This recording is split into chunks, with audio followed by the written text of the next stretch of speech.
What's the probability that Hans cheated over the board against Magnus in St. Louis?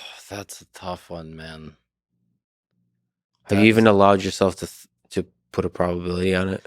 No, not on that specific game, because I think a lot of that game was affected by Magnus's own psyche. That was one of his worst games ever. So he played poorly too. Magnus played poorly. Which doesn't help his case. Yeah. Hans might have cheated in that game, but we'll never know.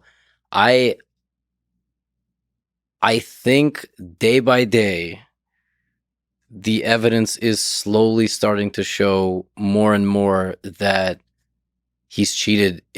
Like how Magnus said, more than he said, and more recently. It's undeniable. Like, right, a lot of the statistics are there.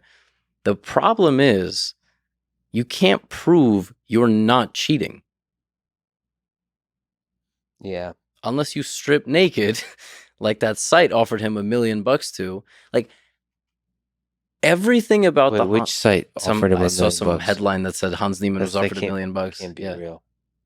And where I struggle to comprehend is how on earth he could pull it off. And like, I'm a guilty, that my brain goes to guilt first, and resentment, remorse, guilt, that trio.